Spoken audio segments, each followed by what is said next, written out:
Thank you.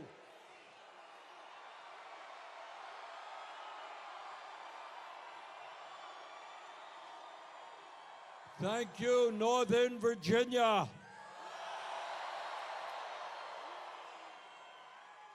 Whoa, there are a lot of people here. So thank you all very much for coming out. Let me thank Nappy Rhythm for their music. Let me thank Jess Weldon for the field pitch. Let me thank Michelle Lee and the members of the UFCW for their struggle. Let me thank Engage and CASA in Action for their endorsements. And let me thank one of the great trade union leaders in America, Mark Dimonston of the Postal Workers Union. Let me thank Delegate Lee Carter. And let me thank one of the bravest people I know, Representative Ilhan Omar.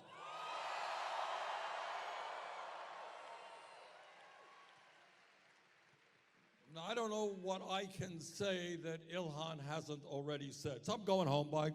No. I'll try. What this campaign is about, two fundamental issues. Number one, for the sake of our kids and future generations, for the sake of who we are as a people, it is imperative that we defeat the most dangerous president in the modern history of this country.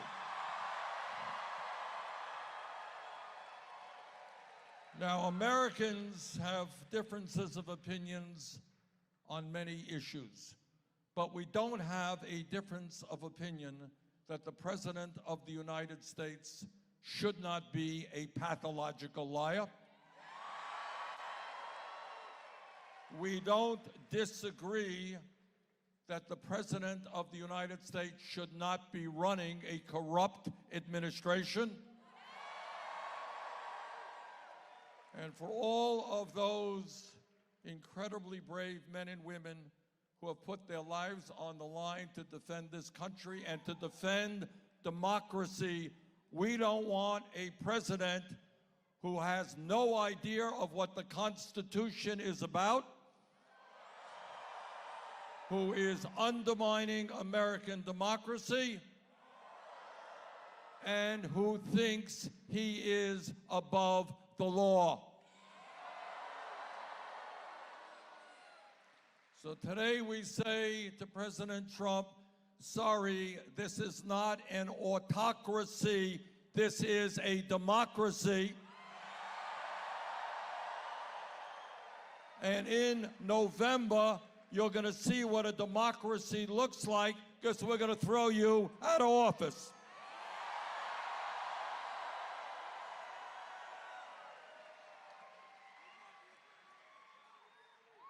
At a time when this country, for 200 years, has struggled with all forms of discrimination, going way back to what we did to the Native American people, the abomination of slavery, and all forms of discrimination, we will not accept a president who is a racist,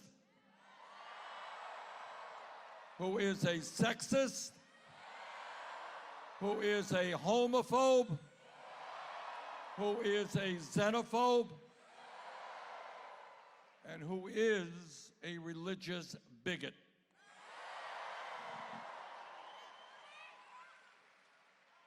Abraham Lincoln said you can fool some of the people all of the time.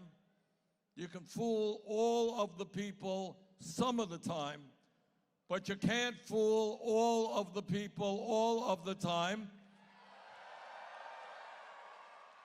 And the American people fully understand now that the President of the United States is a total fraud.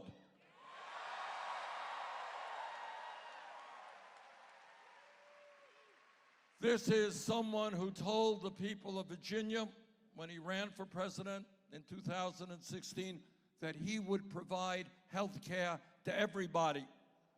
Remember that? For everybody. He lied. What he did as president is try to throw 32 million Americans off the health care they have and to do away with the protections of pre-existing conditions. This is a guy who, when he ran for office, said, "My tax proposal will not benefit the rich." He lied. Over a 10-year period, 83% of the benefits go to the top 1%. This is a guy who said when he ran for office, "I will not cut Medicaid or Medicare or Social Security." He lied. His budgets call for massive cuts to Medicaid, Medicare, and Social Security. This is a president who tells us we are supposed to hate the undocumented. But as a private businessman, he loved the undocumented because he hired hundreds of them at low wages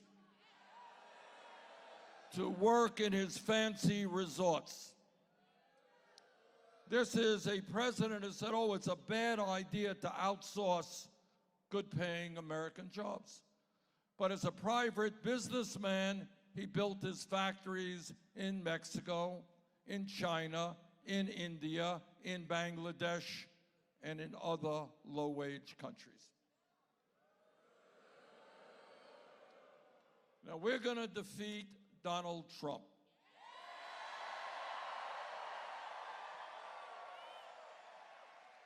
And we are going to defeat Donald Trump because we are putting together an unprecedented, multiracial, multi-generational grassroots movement, the likes of which this country has ever seen.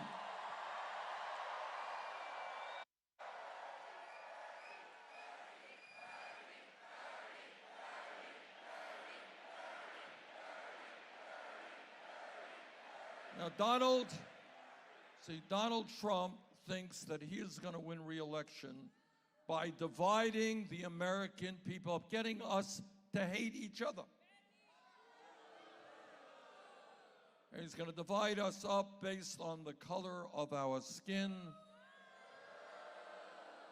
based on where we were born, based on our sexual orientation, based on our gender, based on our religion. Well, we're going to beat Trump because we're doing exactly the opposite. We're bringing our people together.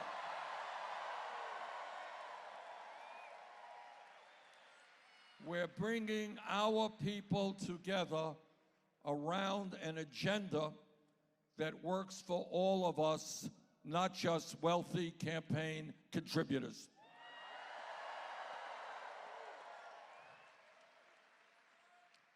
Now, we are part of a campaign together that does not have a super PAC.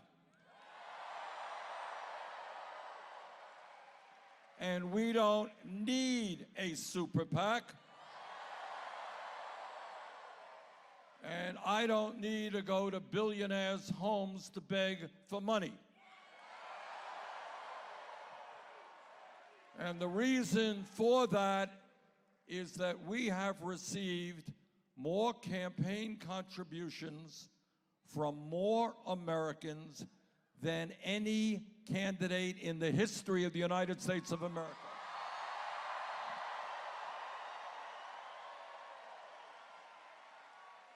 If you can believe it, it's really quite extraordinary. We have received close to 8 million contributions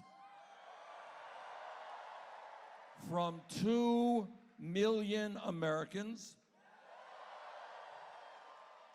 averaging $18.50 a contribution. So what this campaign is about are working people contributing 10 bucks, 20 bucks, 30 bucks. What this campaign is about are many of you going out, knocking on doors, making the phone calls, doing all of the things we have to do to win. Bottom line is, and I say this as the son of the American working class, this is a campaign of the working class, by the working class, and for the working class.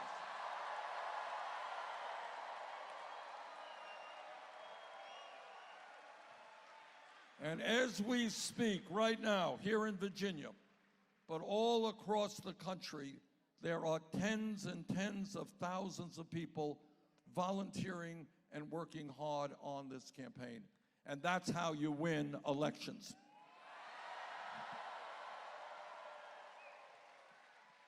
Now, some of you may have noticed the corporate establishment and the political establishment are getting very, very nervous.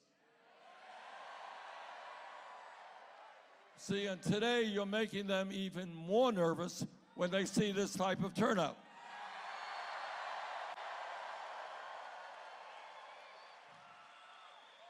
See, they can't. I was reading something the other day. The military-industrial complex is getting very worried that we may not continue spending more on the military than the next 11 nations combined.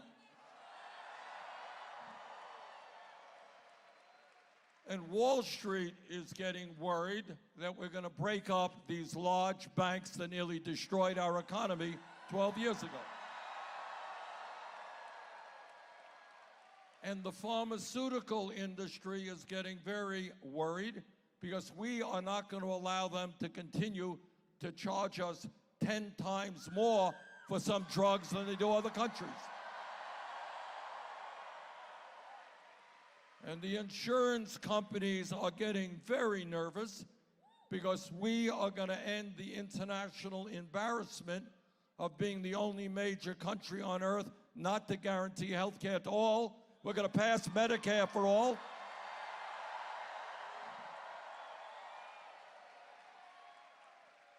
But it is not only the corporate establishment that's getting nervous. It's the political establishment as well. And they are saying, what is going on? Why are thousands of people getting involved and coming out to rallies? Why are they contributing? Why are they knocking on doors? Why are workers all over the country demanding higher wages? Why are Americans demanding an end to a corrupt political system which allows billionaires to buy elections? Why are Americans standing up against the grotesque level of income and wealth inequality that exists in America today? Why are young people saying, sorry, we don't want to leave college $50,000 or $100,000 in debt? And why are more and more people throughout our country demanding that we take on the fossil fuel industry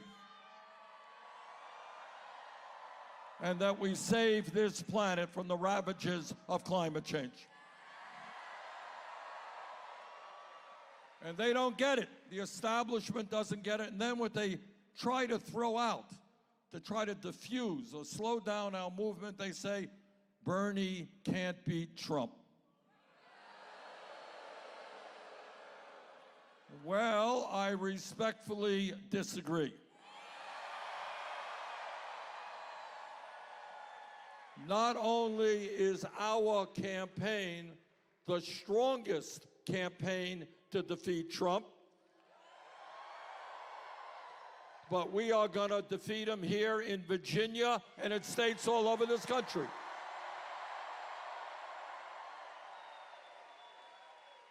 And I say to all of those pundits and establishment folks who think we can't beat Trump, take a look at the last 70 national polls. We beat Trump 65 out of those 70.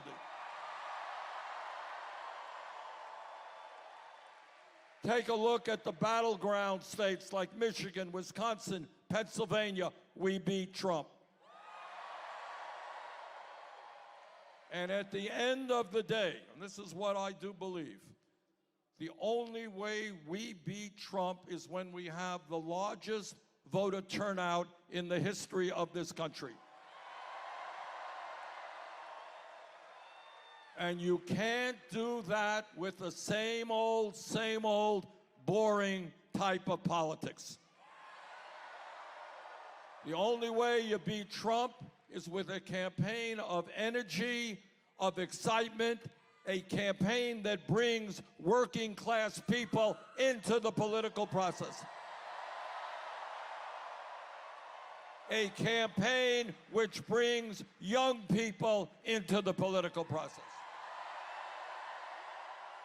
And I believe that we are the strongest campaign to do just that.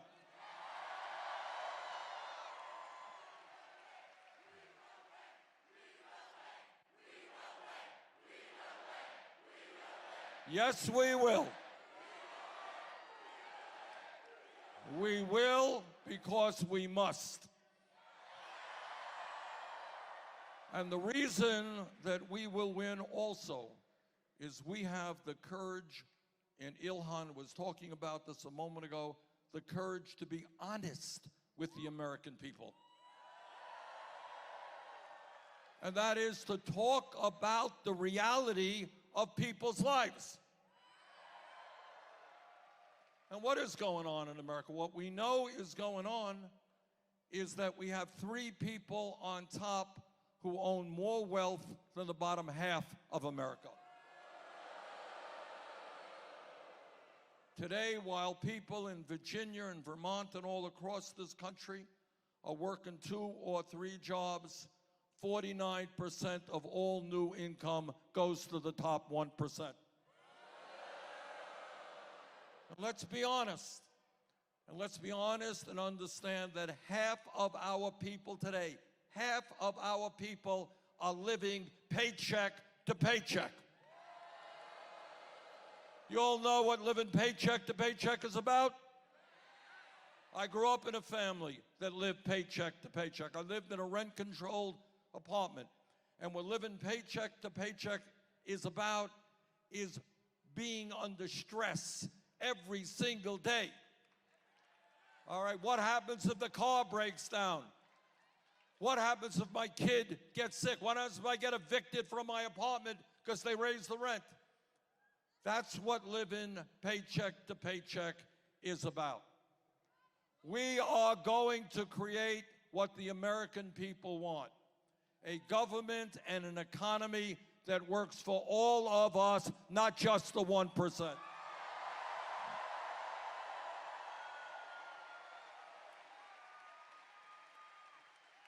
And what I want to remind you about is that you are living today in the wealthiest country in the history of the world. You got that? But most people don't know that because almost all of the new income and wealth goes to the top 1%. So what we are going to do and what we are fighting for is a common sense agenda that represents the needs of the working families and the middle class of this country, not just the rich.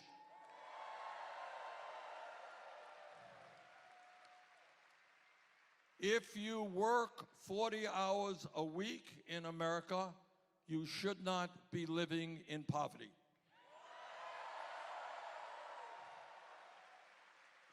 And that is why at a time when over the last 30 years, the richest 1% have seen a $21 trillion increase in their wealth, we're going to raise the minimum wage to $15 an hour.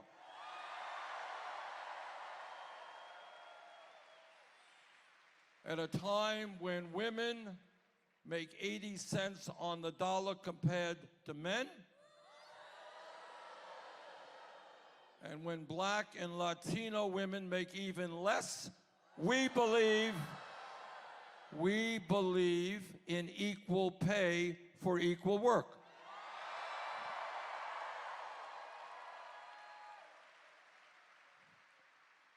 Now, Mark Demenstein made the point from the American Postal Workers a moment ago that the only way that workers can earn good wages and get good benefits is when they have a union.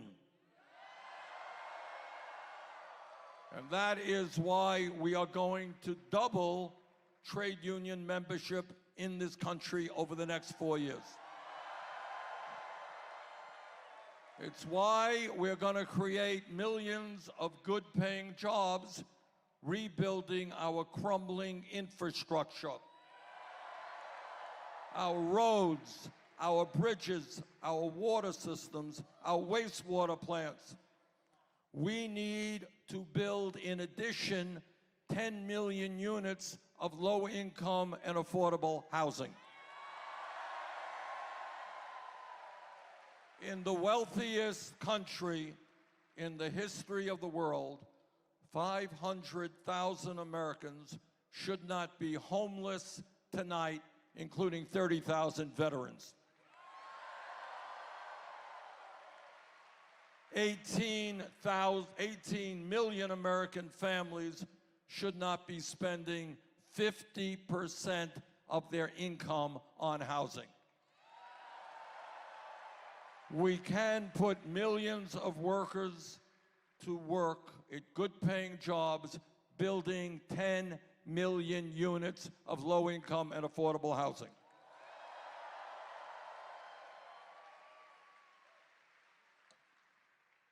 When we have the courage to think outside of the box, ask questions that the media doesn't ask questions that Congress doesn't ask, we all understand that as human beings, there is nothing more important than a good education.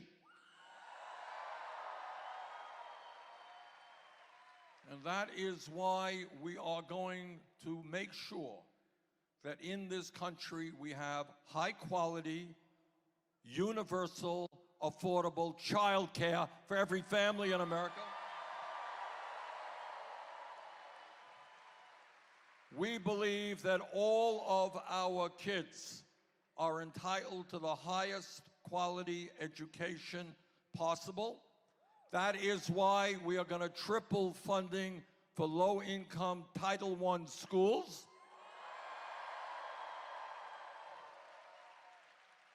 And I'll tell you something else. When we change the value system of America, of what we think is important, what we understand, there is no job more important than educating our kids. And that is why, if we love our children, if we believe in education, we must respect our teachers.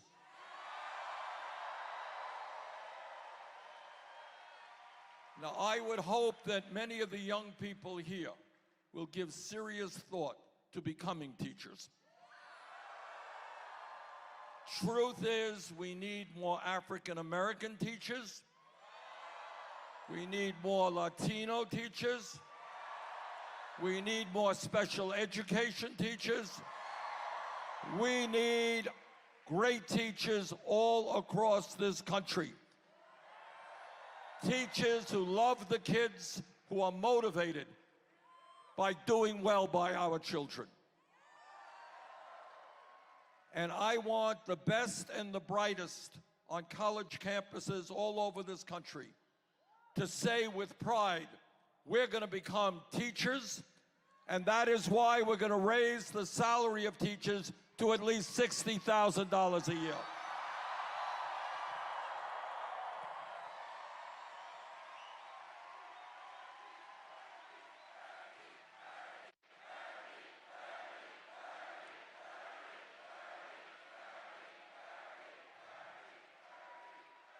when we have seen, people say, well, that's a radical idea. I will tell you what's radical. What's radical is that in the last 3 years, billionaires in this country have seen over a $700 billion increase in their wealth. That's radical. It is not radical to say that teachers should earn at least $60,000. And I'll tell you what else is not radical. And we have got to, and I think Ilhan Omar made the point, redefining what's radical. What's radical is when 500,000 people sleep out on the streets. That's radical. What's radical is when hundreds of thousands of bright young people cannot afford to go to college. That's radical, that's unacceptable. What we are going to do is make sure that every person in this country, regardless of his or her income, has the ability to get a higher education, either through college or trade school. And we're going to do that. We're going to do that by making public colleges and universities tuition free. And we're going to pay for that through a modest tax on Wall Street speculation.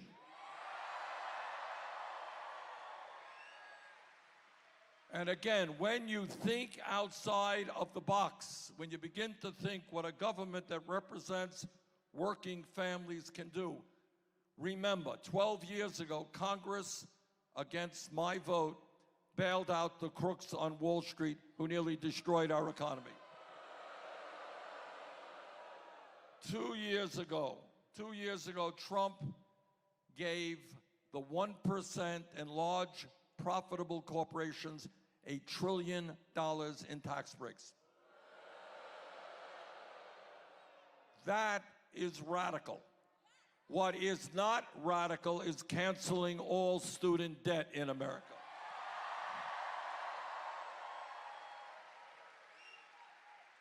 And let me tell you what else is radical. What is radical is that the United States of America today is the only major country on earth not to guarantee health care to every man, woman, and child. Together, we are going to end that international embarrassment. What is radical is that in the United States, we pay the highest prices in the world for prescription drugs. We are going to tell the pharmaceutical industry that they will not continue ripping off our country.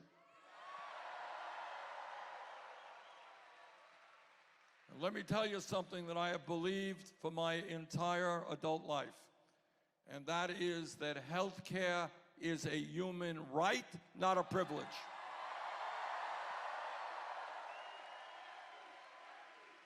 Right now,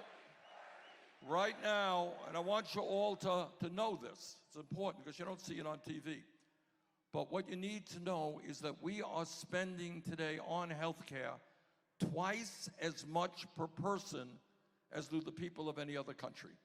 We're spending $11,000 for every man, woman, and child. And after spending all of that money, we find 87 million Americans uninsured or underinsured. At least 30,000, and this is a conservative number, at least 30,000 die each year because they don't get to a doctor when they should because they're uninsured.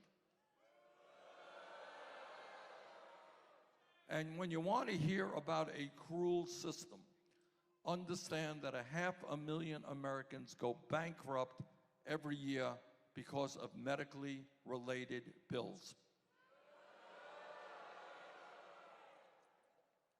This is America. People should not be in financial ruin while they're struggling with cancer or heart disease or Alzheimer's.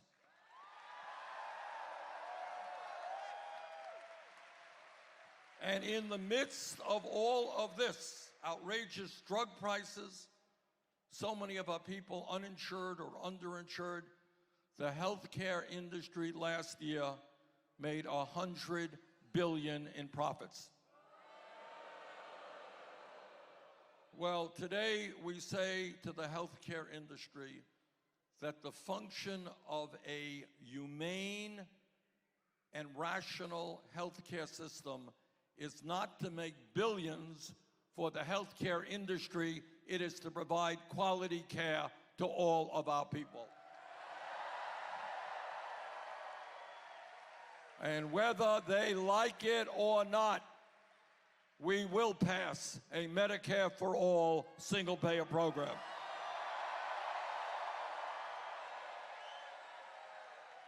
And that means no more premiums for you or your employer.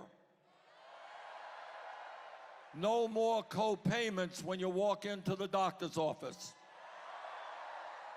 No more deductibles. No more out-of-pocket expenses. It means that any American can go to any doctor, any hospital, whenever they need to. That's called a rational healthcare system. And when we talk about issues that cannot be swept under the rug, we are embarrassed by a president who not only endangers America, but the entire world, because he thinks that climate change is a hoax. So today I say to the president, it's not climate change that is a hoax, you are a hoax.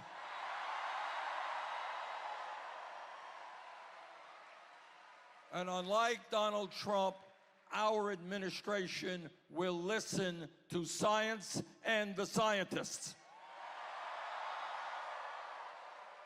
And what the scientists are telling us is that climate change is an existential threat to the future of our country and the entire world. What they are telling us is you're going to see more rising sea level, more drought, more extreme weather disturbances, more acidification of the ocean, more climate refugees. If we do not get our act together, we have a moral responsibility to tell the fossil fuel industry that their short-term profits are not more important than the future of our planet.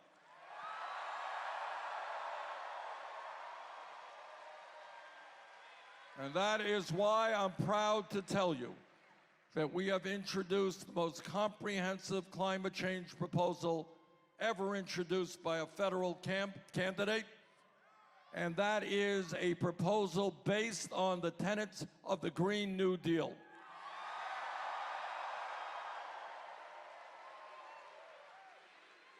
We will create up to 20 million good-paying jobs as we transform our energy system away from fossil fuel to energy efficiency and sustainable energy.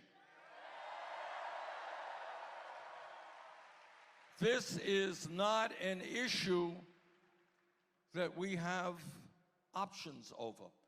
What we are fighting for is making sure that our kids and our future generations will live on a planet that is healthy and is habitable.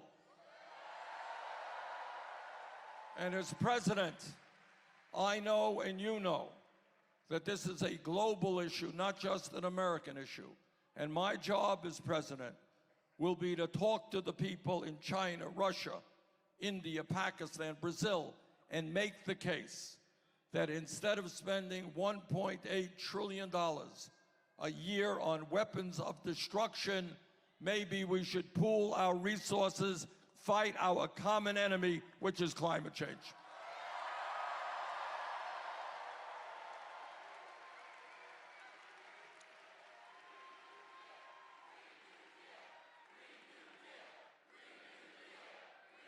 And when we talk about issues that cannot be swept under the rug, we have got to recognize that in America today, we have a broken and racist criminal justice system. Today in America, we have more people in jail than any other country on earth, including China, 4 times our size. What we will do is invest in our young people in good jobs and good education, not more jails and more incarceration. What we will do is end private prisons and detention centers. And what we will do, among many other things, is end the destructive war on drugs.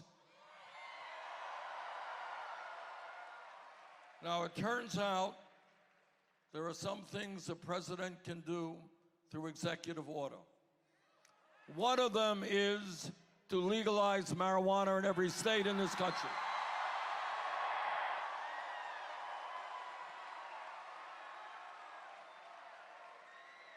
Now, let me ask you all a question. How many people here know somebody who was arrested for possession of marijuana? What we are going to do is move to expunge the records of those arrested for possession of marijuana.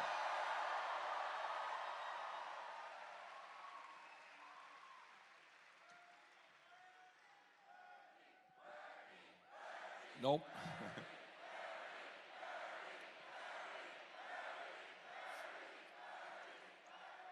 What we're also going to do when we talk about broken systems that embarrass us is to transform our very broken and racist immigration system.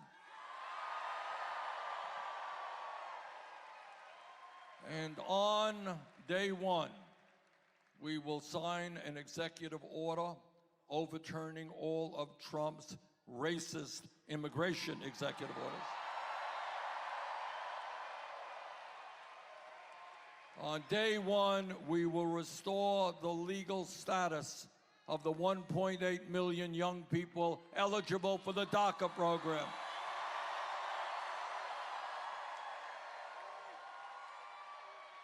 On day one, we end a policy at the border that allows federal agents to snatch babies from the arms of their mothers. And we will succeed in doing what the American people want us to do, and that is pass comprehensive immigration reform and a path toward citizenship for all the undocumented.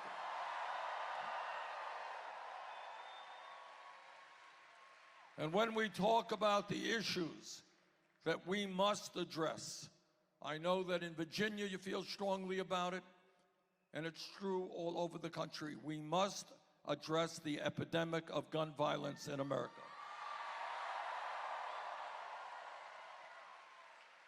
Now, Donald Trump and the Republican leadership in Congress are intimidated by the NRA. Our administration will not be intimidated by the NRA. In fact, we will pass the most sweeping gun safety legislation this country has ever seen. We will do what the American people want us to do, which is universal background checks. People who have violent pasts, including domestic violence, should not own guns. We will end the gun show loophole. And we will do what Americans today want us to do, and that is to end the sale and distribution of assault weapons in this country.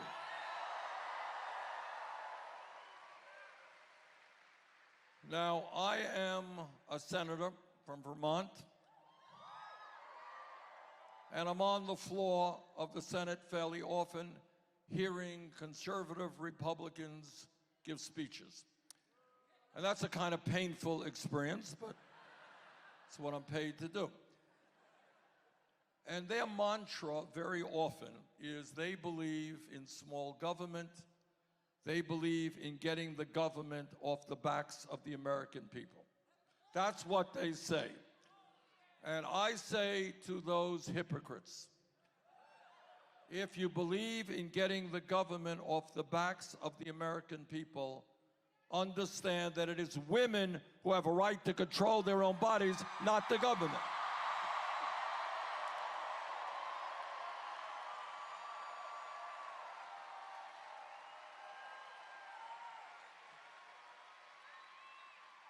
Can you believe these guys talking about getting the government off the backs of the American people, but they're prepared to tell every single woman in America what she can and cannot do with her own body?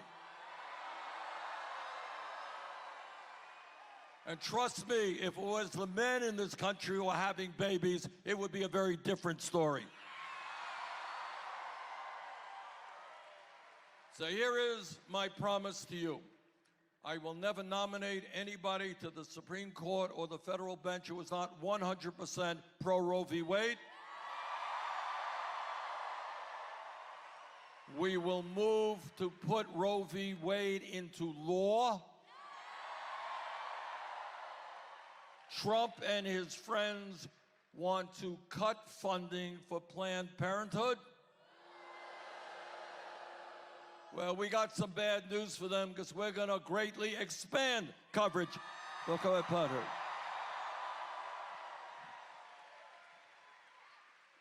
So, here we are now, a few days before the Virginia primary, which is part of the most consequential election in the modern history of America. I am here today to not only humbly ask for your support on Tuesday,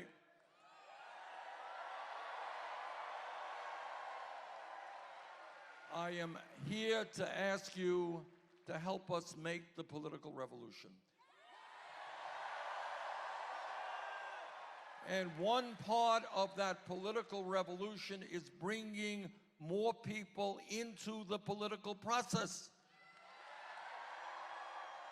The reason that Congress gives tax breaks to billionaires and doesn't raise the minimum wage is that Congress is controlled by wealthy campaign contributors. And the only way we change that is when we change the political culture of America, when we understand that as citizens, it is our obligation to be involved in the political process. So today I am asking you not only to come out to vote, I'm asking you to go to your friends, and I know sometimes that's hard, and tell your friends you're sick and tired of hearing them moan and groan about student debt, about the environment, about racism, about sexism, about low wages. Tell them to stop complaining and to get active.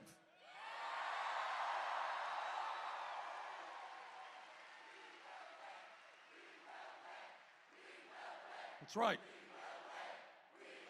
We will win. And what this campaign is about, it's not only about winning here in Virginia, we're going to do that with your help. It's not only about winning the Democratic nomination, and we're going to do that with your help. It is not only about defeating Trump, and we'll do that with your help. What our campaign is about is a movement. It's a movement of millions of people who are prepared to stand up and fight for fundamental change in this country. It is workers who are demanding decent wages. It is moms and dads and young people who are demanding that we have the best education system in the world. It is all Americans who understand that health care is a human right, not a privilege. It is people all over the world who know that we must aggressively address the crisis of climate change. It is a nation that says we must end discrimination in all of its ugly forms. Whether it is racism or sexism or homophobia or xenophobia or religious bigotry, we are going to move to create a government of compassion and love, not greed and lies.